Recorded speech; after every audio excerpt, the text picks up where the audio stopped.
Hi guys, welcome back to my channel. Hope आप सभी बहुत अच्छे से होंगे।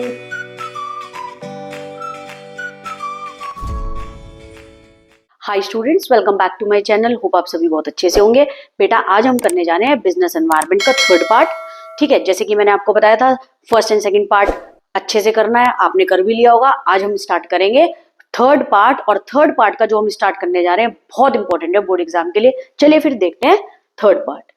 देखिए, डायमेंशंस और कंपोनेंट्स किसके? बिजनेस एनवायरनमेंट के। ठीक है, डायमेंशंस ऑफ बिजनेस एनवायरनमेंट में सबसे पहले चाहो तो जैसे मैंने आपको बताया शॉर्ट फॉर्म लर्न कर सकते हो, नहीं तो आप पॉइंट वाइज लर्न कर सकते हो और इसको आगे पीछे लिख सकते हो। ऐसा कुछ नहीं है कि इसके अंदर हम आगे पीछे नहीं लिख सकते, सीक्वेंस में ही लिखेंगे। तो बेटा इसमें हम लिख सकते हैं, देखिए, love to solve puzzle exercise, LTSP और E। ठीक है बेटा, LTSPE। L stand for legal environment, T stand for technological environment, S stand for social environment, P stand for political environment, E stand for आपका economic environment. और इस question को mark कर लेना, इंपॉर्टेंट फॉर बोर्ड एग्जाम। ये आपके schools के exam में भी आएंगे, प्री बोर्ड में भी आएगा ये क्वेश्चन, और ये आपके बोर्ड एग्जाम के लिए भी बहुत इंपॉर्टेंट है। डायमेंशंस ऑफ बिजनेस एनवायरनमेंट जो बनी है किस चीज से? Legal, technological, social, political, economic environment. इसको हम आगे पीछे पॉइंट करके लिख सकते हैं। बस प्रोसेस और स्टेप्स में ये याद रखते हैं कि हम जैसे सीक्वेंस में याद करते हैं वैसे ही लिखना होता है। नेक्स्ट देखिए, अब आया आपका लीगल एनवायरनमेंट। देखिए, लीगल का मतलब क्या होता है? लीगल होता है रूल्स एंड रेगुलेशंस जो बनाए गए गवर्नमेंट ने, लीगली इम्पोज्ड। तो legal environment includes various legislation passed by the government. Legislation का मतलब होता है various laws, rules and regulation which are passed और मेड बाय द गवर्नमेंट, जो सरकार ने बनाई है नियम, रूल्स एंड रेगुलेशंस। ठीक है, the government administrative order issued by government. देखिए, जो ऑर्डर्स किसने इशूड करे हैं? गवर्नमेंट ने। Authorities and decision rendered, rendered का मतलब होता है provided by various commission and agencies at every level of the government. देखिए बेटा, मैं आपको बताना चाह रही हूँ लीगल एनवायरनमेंट क्या होता है। लीगल एनवायरनमेंट ये होता है जो rules and regulation which are imposed और मेड बाय द एडमिनिस्ट्रेशन या गवर्नमेंट ने, ठीक है, और every level of the government, हर एक लेवल ऑफ द गवर्नमेंट इसको रूल्स एंड रेगुलेशन को और लॉज को बनाएगी, whether it may be a central government, state government. ठीक है बेटे, स्टेट लेवल पे हो, सेंट्रल लेवल पे हो, हर गवर्नमेंट अपने रूल्स एंड रेगुलेशंस बनाएगी। जैसे फॉर एग्जांपल ये दिया हुआ है, advertisement of packet of cigarettes must carry the statutory warning. देखिए बेटा, सिगरेट पीना वैसे तो गलत ही है, ठीक है बेटा, उस पे सरकार के द्वारा, गवर्नमेंट के थ्रू एक स्टैट्यूटरी, यानी स्टैट्यूटरी का मतलब क्या हो गया? लॉ के अकॉर्डिंगली एक वार्निंग दी गई है गवर्नमेंट के थ्रू, एक वार्निंग दी गई है। क्या? Smoking is injurious to health. इसका मतलब ये है स्मोकिंग आपकी हेल्थ के लिए बिल्कुल खराब है, लेकिन तब भी आप देखते हैं लोग उसको बाय करते हैं। लेकिन गवर्नमेंट उसको क्या करती है? गवर्नमेंट उसके ऊपर एक वार्निंग देती है कि स्मोकिंग आपकी हेल्थ के लिए, सिगरेट खराब है, उसको स्मोक करना खराब है। एक स्टैट्यूटरी वार्निंग दी जाती है, लेकिन उसके बाद भी लोग उसको पीते हैं। क्यों? हाईली टैक्स्ड ये है आपकी क्या चीज? सिगरेट। तो legal environment includes various legislation, rules and regulation which is passed by the government, administrative order जो इशूड करे जाते हैं bye the government, administrative order जैसे ये बताया हुआ है मैंने, ठीक है, statutory warning by government, authorities and decision provided by various commission, जो अलग अलग लेवल पे गवर्नमेंट बैठी होती है उसको बोलते हैं by various commission and agencies at every level of the government, weather it may be a state और गवर्नमेंट। याद रखना, जैसे कि advertisement of packet of cigarette. ठीक है, आगे चलें। आगे आपका टेक्नोलॉजिकल एनवायरनमेंट। जहां भी टेक्नोलॉजी की बात करते हैं वहां हम बात करते हैं इनोवेशन की, ये साइंटिफिक इंप्रूवमेंट की। तो technological environment include forces relating to scientific improvement and innovation which provided.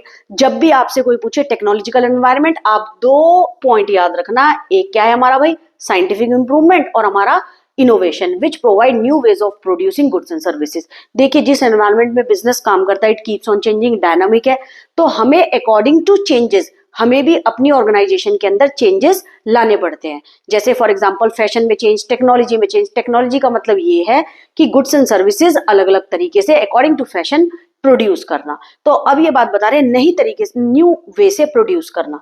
तो बोल रहे हैं विच provide new ways of producing goods and services and new method of technique, और एक नया method and technique of operating business, की business को कैसे चलाना है। तो बेटे टेक्नोलॉजी का मतलब यह है इंप्रूवमेंट करना अपने गुड्स एंड सर्विसेज के अंदर, अपने प्रोडक्ट के अंदर, by changing new technology, new technology opt करके ऑर्गेनाइजेशन के अंदर, ताकि हमारी ऑर्गेनाइजेशन भी अच्छी चलती रहे according to business changes, dynamic changes in the environment.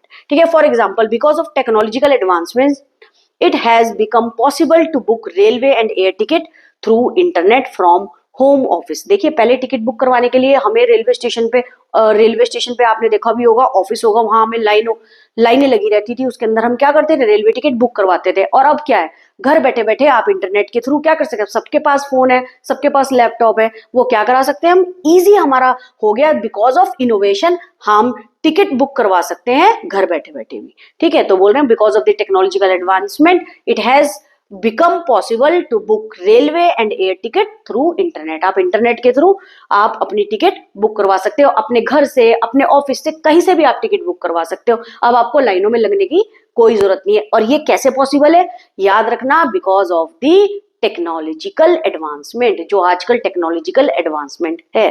ठीक है, कोई भी पूछे टेक्नोलॉजिकल एडवांसमेंट, आप सीधा बताएंगे scientific improvement and innovations which provide a new way of producing goods and services in an economy and new method and technique of operating business. Business को चलाने के नए नए मेथड ऑप्ट करने पड़ते हैं because of the changing environment. ठीक है बेटा, अब आगे चले।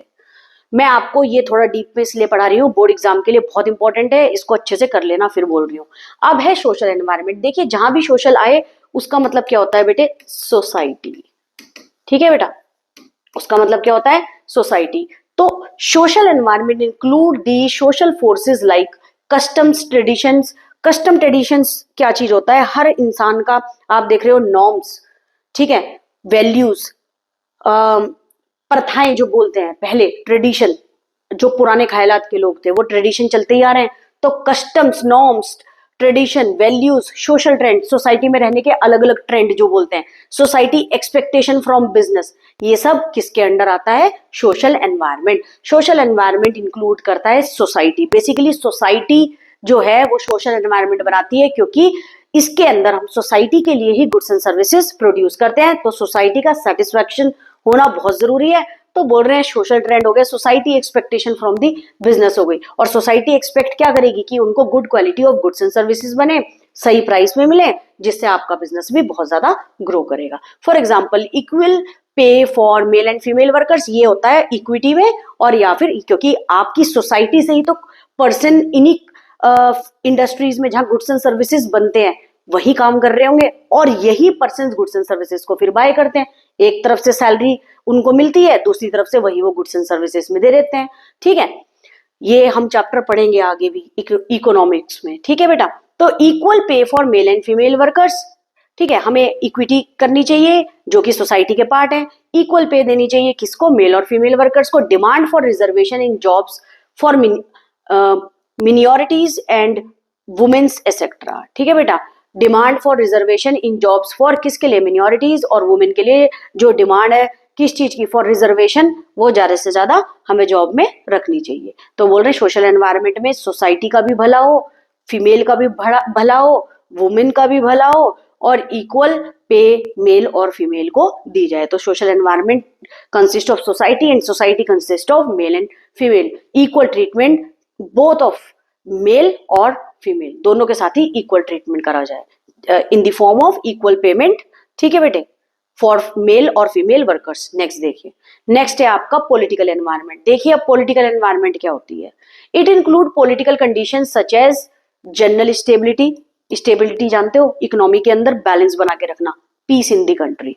जब भी पॉलिटिकल कंडीशन की बात होगी तो वो इंक्लूड करती है जनरल स्टेबिलिटी, सब एक बैलेंस बना रहे पूरी कंट्री के अंदर, पूरी इकोनॉमी के अंदर।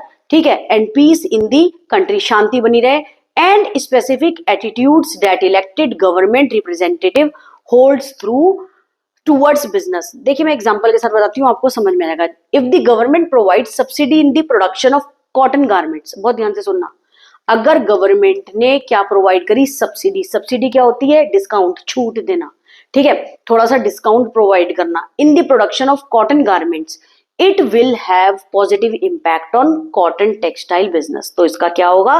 पॉजिटिव इम्पैक्ट पड़ेगा किस पे? Cotton textile business. समझ गए बेटा?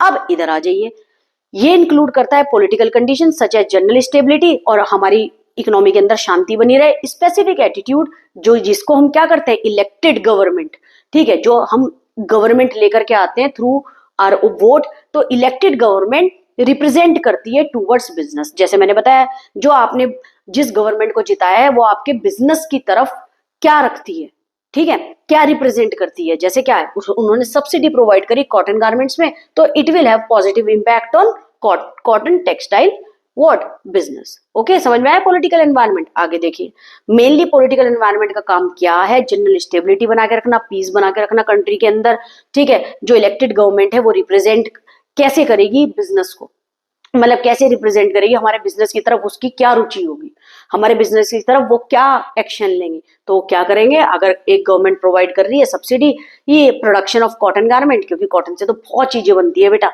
तो उसका एक पॉजिटिव इंपैक्ट होगा कॉटन टेक्सटाइल बिजनेस पे। नेक्स्ट देखें, नेक्स्ट है आपका इकोनॉमिक एनवायरनमेंट। इकोनॉमिक एनवायरनमेंट क्या होता है? It consist of economic system. Economic system के अंदर होता है कैपिटलिस्टिक इकोनॉमी, मिक्स्ड इकोनॉमी, ठीक है। तो ये बात बोल रहे हैं economic policies, that is export and import policy, capitalistic economy ही और मिक्स्ड इकोनॉमी जहां पे गवर्नमेंट और प्राइवेट सेक्टर दोनों काम कर रहे हैं, और कैपिटलिस्टिक इकोनॉमी जहां पे प्राइवेट सेक्टर काम कर रहा है सिर्फ, मेन एम प्रॉफिट मैक्सिमाइजेशन होता है, और इसका मेन एम मिक्स्ड इकोनॉमी का social welfare as well as क्या होगा? प्रॉफिट कमाना भी होगा। इकोनॉमिक पॉलिसी में एक्सपोर्ट और इंपोर्ट पॉलिसी हो गया, टैक्सेशन पॉलिसी हो गया, इंडस्ट्री की क्या पॉलिसी है, इकोनॉमिक कंडीशन क्या है, नेशनल इनकम क्या है, general price level, rate of interest prevailing in the country, ये सब टुगेदर क्या बनाता है आपका इकोनॉमिक एनवायरनमेंट। इकोनॉमिक एनवायरनमेंट की कैपिटलिस्टिक इकोनॉमी कैसी होगी, मिक्स्ड इकोनॉमी कैसी है, एक्सपोर्ट और import policy, taxation policy, national income, general price level, rate of interest prevailing in the country, they may create opportunities. अब बहुत ध्यान से सुनना, यही इकोनॉमी के अंदर यही सारी चीजें, टैक्स बढ़ेगी सबसे ज्यादा गुड्स एंड सर्विसेज पे, तो जो गुड्स एंड सर्विसेज बाय करेगा कस्टमर, उस पर भी तो ज्यादा से ज्यादा बर्डन पड़ेगा, क्योंकि उसको क्या होगा? महंगा सामान मिलेगा, ठीक है। तो ये बात बोल रहे हैं कहीं ना कहीं ये क्या प्रोवाइड करते हैं? अपॉर्चुनिटीज और थ्रेट फॉर बिजनेस। ये अपॉर्चुनिटीज और थ्रेट दोनों ही प्रोवाइड करते हैं बिजनेस को। Businessman need to scan it and react accordingly. Business को चलाने के लिए बेटा बिजनेसमैन को जो भी चेंजेस हमारी ऑर्गेनाइजेशन के अंदर आते हैं, जो ट्रेंड्स के अंदर चेंजेस आते हैं, उनको स्कैन करते रहना चाहिए। इससे क्या होगा?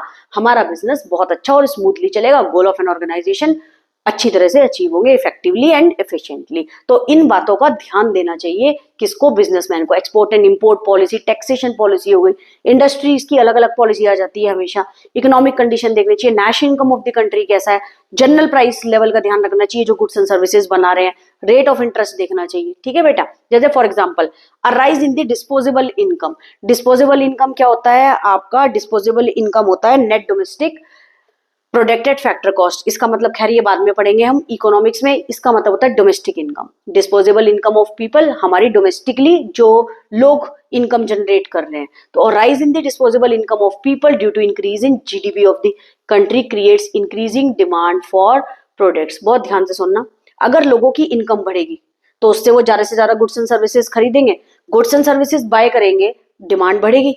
यही चीज इन्होंने यहाँ लिखी हुई है। देखिए, अगर लोगों की, हम इनकम को डिनोट करते हैं वाई से, अगर लोगों की डिस्पोजेबल इनकम हमारी कंट्री की बढ़ेगी, ठीक है, याद रखना डिस्पोजेबल इनकम यानी डोमेस्टिकली जो लोग रह रहे हैं उनकी इनकम बढ़ेगी, तो वो ज्यादा से ज्यादा डिमांड प्रोडक्ट्स की बढ़ेगी, गुड्स एंड सर्विसेज ज्यादा से ज्यादा खरीदेंगे, जिससे जीडीपी भी बढ़ेगा। और बेटा जीडीपी किस चीज पे डिपेंड होता है? जब किसी पर्सन की इनकम ज्यादा है, जितना गुड्स एंड सर्विसेज एक साल के अंदर बना है और कितने लोग उसको बाय कर रहे हैं, अगर सभी खत्म हो गया, बाय कर लिया, तो यानी जीडीपी बहुत अच्छे लेवल पे है। अगर आपके गुड्स एंड सर्विसेज नहीं बिका हमारी कंट्री का, तो यानी हमारी जीडीपी क्या है? डाउन है। हमारे ज्यादा से ज्यादा एक्सपोर्ट भी होना, इससे क्या होगा? हमारी जीडीपी राइज होगी, ठीक है, क्योंकि फॉरेन रिजर्व हमारी कंट्री में आएगा। तो rise in the disposable income of the people, ये सब किस में आता है? इकोनॉमिक एनवायरनमेंट में, याद रखना। तो क्या होगा? इनकम बढ़ेगी, डिमांड बढ़ेगी, गुड्स एंड सर्विसेज ज्यादा बाय करेंगे, लोगों की क्या होगी? ये इनकम बढ़ेगी तो सामान ज्यादा खरीद सकते हैं और हमारा जीडीपी भी बढ़ेगा। अब देखिए, in case of construction companies and automobiles manufacturers low interest rate are beneficial. अगर लो इंटरेस्ट रेट होगा तो क्या होगा, इनको एक बेनिफिट मिलेगा because they result in increasing spending by consumer for buying homes and car. तो कंज्यूमर इजीली क्या बाय कर सकते हैं, कार भी और होम्स भी। ठीक है, कंस्ट्रक्शन कंपनी को अगर इंटरेस्ट रेट लो होगा, ठीक है, लोग लोन लेकर के बाय कर सकते हैं होम्स और कार भी। ठीक है, क्यों, ऑटोमोबाइल मैन्युफैक्चरिंग क्या होता है, जो कार वगैरह बनाता है, कंस्ट्रक्शन कंपनी जो हाउस बनाता है। ठीक है, ये लोगों के लिए बेनिफिशियल होगा अगर लो रेट ऑफ इंटरेस्ट पे उनको क्या मिल जाए, घर और आपका गाड़ी। ठीक है भाई, ठीक है बेटा। अब देखिए केस स्टडी। अब हम केस स्टडी पढ़ने से पहले जैसे मैंने आपको बताया है, हम पढ़ेंगे लास्ट लाइन। देखिए, explain any 4 dimensions of business environment. तो उसने तो आपसे डायरेक्टली पूछ लिया बेटा ये क्वेश्चन की 4 डायमेंशंस भाई बिजनेस एनवायरनमेंट की बता दो। चलिए, ये क्वेश्चन बहुत इंपॉर्टेंट है तो केस स्टडी भी इंपॉर्टेंट होगी, अच्छी तरह से देख लेना। India's craft heritage is surviving because of its customs and tradition. Custom and tradition वाला याद रखना, जो मैंने बताया अभी आपको, हम अंडरलाइन करेंगे इसे, कस्टम एंड ट्रेडिशन। ठीक है, crafts provide products made by craftsman of Rajasthan, Gujarat, Assam etcetera. ठीक है भाई, हम मान गए। क्राफ्ट प्रोडक्ट किसने बनाया है भाई, क्राफ्टमैन ने, जो राजस्थान के थे, गुजरात के, असम के थे। Are not only used in the country but are also exported to USA, Germany. ठीक है, अब उन्होंने जो क्राफ्ट मैन ने क्राफ्ट प्रोडक्ट बनाए हैं वो सिर्फ अपनी कंट्री में नहीं बेच रहे हैं लेकिन एक्सपोर्ट कर रहे हैं USA, Germany, UK, France and other countries of the world. ठीक है भाई, the volume of exports of these products give India and advantage in balance of payment. And balance of payment, ठीक है, क्या होता है, जितना एक्सपोर्ट और इंपोर्ट हो रहा है उसका एक systematic record banana. And the much needed foreign exchange, हमारी कंट्री के अंदर क्या आ रहा है, फॉरेन एक्सचेंज। एक्सपोर्ट ज्यादा से ज्यादा होगा तो उनकी कंट्री का फॉरेन रिजर्व हमारे पास आएगा। ठीक है, तो क्या होगा, दी प्राइम मिनिस्टर डिजायर्स, डिजायर्स का मतलब wish, that the handicraft industry should be expanded by linking it with technology. अब हैंडीक्राफ्ट इंडस्ट्री को किससे बेटा वो लिंक कर रहे हैं, टेक्नोलॉजी, इनोवेशन, अभी पढ़ाया था point. Focus should be changing, focus should be on changing the manufacturing process, ensuring durability, long period तक चले, एंड अडॉप्टिंग इनोवेशन, अभी बताया था टेक्नोलॉजी इनोवेशन, आपको बताया था मैंने। Coating the line from the above, explain any 4 dimensions. अब 4 डायमेंशंस आपको बताना है। सोशल एनवायरनमेंट, जो भी बताया था, सोसाइटी के लिए तो क्राफ्टमैन क्राफ्ट्स बना रहे हैं। Indian craft heritage is surviving because of its customs और ट्रेडिशन। ट्रेडिशन क्या होते हैं मैंने बताया था आपको, पुराने लोग जो गुड्स एंड सर्विसेज बना रहे हैं। ठीक है, पुराने टाइम से जो ट्रेडिशन चलते आ रहे हैं, तो इंडियाज क्राफ्ट तो बहुत पुराने टाइम से चलता आ रहा है। तो India's craft heritage is surviving because of its customs, rules and regulation, values हो गए, नॉर्म्स हो गए, ट्रेडिशन हो गए, वो सोसाइटी के लिए ही बना रहे हैं। फिर है इकोनॉमिक एनवायरनमेंट। इकोनॉमिक एनवायरनमेंट में क्या होगा, the volume of export of these product get India, मैंने बताया था आपको, and advantage in balance of payment and much needed for foreign exchange. आपको एक बार बता भी दूं बेटे, देख लीजिए आप, देख लीजिए। इकोनॉमिक एनवायरनमेंट बताया था किस चीज में change, consist of economic system, capitalistic economy, profit के लिए, मिक्स्ड इकोनॉमी हो गई, इकोनॉमिक पॉलिसी हो गई, industrial policy, economic condition, national income, ये सब इसके अंदर आ जाएगा। ये अपॉर्चुनिटी भी प्रोवाइड करती है और थ्रेट भी। और यहाँ क्या प्रोवाइड कर रही है, जो मैंने अभी आपको केस स्टडी बताई, अपॉर्चुनिटीज। ठीक है बेटा, समझ आया, आई होप आपको समझ आ रहा हो अच्छे से। फिर आगे टेक्नोलॉजिकल एनवायरनमेंट। टेक्नोलॉजिकल एनवायरनमेंट में क्या हो जाएगा, focus should be on changing the manufacturing process, जो मैंने आपको इनोवेशन बताया था, एंश्योरिंग ड्यूरेबिलिटी, लॉन्ग पीरियड तक चले गुड्स एंड सर्विसेज, इसलिए हम इनोवेशन करते हैं। ठीक है, न्यू आइडिया ऑप्ट करते हैं, न्यू टेक्नोलॉजी से गुड्स एंड सर्विसेज बनाते हैं। फिर है political environment. The prime minister, political environment के अंदर कौन आ गया, मैंने बताया था government. The prime minister desire, उनकी विश है that the handicraft industry should be expanded by linking it with technology. बेटा ये केस स्टडीज भी इंपॉर्टेंट है, ये केस स्टडी अच्छी तरीके से कर लेना। और जो पॉइंट लिख रहे हो उसकी कोटेड लाइन आपको लिखनी है, अगर उन्होंने आपसे नहीं भी पूछी है आप एग्जाम में इसको जरूर समझाओगे, ये मेरा कहना है। ठीक है बेटा, अब ये केस स्टडी अच्छे से करना, बोर्ड एग्जाम के लिए बहुत इंपॉर्टेंट है। और इससे मिलती जुलती केस स्टडी आप एनसीईआरटी से कर लो या जो भी आपके पास बुक है उसके अंदर से जरूर करके देखना, आप इजिली क्रैक कर लोगे। और याद रखना, अगर आपने ये जो मैं नोट्स करा रही हूँ आपने नहीं पढ़े होंगे तो आप कोई भी केस स्टडी क्रैक नहीं कर पाएंगे। तो प्लीज इसको जरूर पढ़ना और वीडियो को एंड तक देखना मत भूलना। और बेटे ज्यादा से ज्यादा बच्चे जिन्होंने सब्सक्राइब नहीं करा है सब्सक्राइब करो, बेल आइकन बटन दबाओ ताकि नेक्स्ट वीडियो के लिए नोटिफिकेशन आप तक पहुंच सके। अब देखिए केस स्टडी एक और आ जाइए, इंपॉर्टेंट है इसलिए एक केस स्टडी और। Identify and explain the dimensions of business environment discussed in the above case. Last line सबसे पहले हमने पढ़ रही और हमें पता चल गया है डायमेंशंस ऑफ बिजनेस एनवायरनमेंट पूछ रहा है भाई। चलिए, ancient electronics limited was operating it's business in Malaysia. ठीक है, इलेक्ट्रॉनिक्स लिमिटेड है जो ऑपरेट कहाँ करी जा रही है, मलेशिया में उसका बिजनेस है। The company started exporting its product to India. अब कंपनी ने क्या चीज करा, एक्सपोर्ट करना स्टार्ट करा है उसके प्रोडक्ट कहां पर, इंडिया में। When the prime minister announced relaxation in import duties. देखिए अब प्राइम मिनिस्टर ने क्या अनाउंस कर दिया, relaxation in import duties on electronic items. अब उन्होंने रिलैक्सेशन यानी क्या चीज करा, ज्यादा से ज्यादा प्राइम मिनिस्टर ने अनाउंस कर दिया रिलैक्सेशन इन इंपोर्ट ड्यूटी, ज्यादा से ज्यादा टैक्स देने की जरूरत नहीं है। The company appointed retailers in India who had direct online links with the suppliers to replenish stocks when needed। ये stocks में के नहीं है, stocks when needed। ठीक है बेटा। अब जब क्या चीज हुआ, दी कंपनी अपॉइंटेड रिटेलर्स, उसने क्या कर दिया, अपॉइंट कर दिया इंडिया के अंदर जो डायरेक्टली ऑनलाइन लिंक बनाएंगे किसके साथ, विद दी सप्लायर, की ज्यादा से ज्यादा स्टॉक की जब जरूरत पड़े वो उनको दे दे। तो देख लीजिए अब उसने क्या पूछा, एक्सप्लेन द डायमेंशन। अब डायमेंशन आप इजीली बता दोगे, पॉलिटिकल एनवायरनमेंट। गवर्नमेंट ने क्या बताया था, गवर्नमेंट ने इजिली इंपोर्ट पे क्या कर दिया, इंपोर्ट ड्यूटी पे कम कर दिया। तो it includes political condition such as general stability, peace in the country and specific attitude that elected government, जो हमने पढ़ा था, रिप्रेजेंटेटिव होल्ड टुवर्ड्स बिजनेस। और इसके अंदर जो लाइन है वो क्या चीज है, प्राइम मिनिस्टर अनाउंस्ड रिलैक्सेशन इन इंपोर्ट ड्यूटीज। आपको पहली बता रही हूं मैं, अगर आपको कोटेड लाइन आ जाए तो आप यहां से बताएंगे। ठीक है, प्राइम मिनिस्टर अनाउंस, ये पॉलिटिकल के अंदर आएगा। ठीक है, अब इसके बाद technological environment. It include forces relating to scientific improvement and innovation which provide new ways of producing goods and services and new method and technique of operating a business. ठीक है बेटा, कर लेंगे, कोई इतनी ज्यादा हार्ड नहीं है, इनको अच्छी तरीके से कर लेना, बोर्ड एग्जाम के लिए बहुत इंपॉर्टेंट है।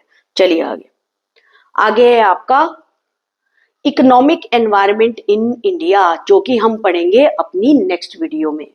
बेटा इस वीडियो को लाइक करना मत भूलना, सब्सक्राइब करना मत भूलना and thank you so much for watching my video.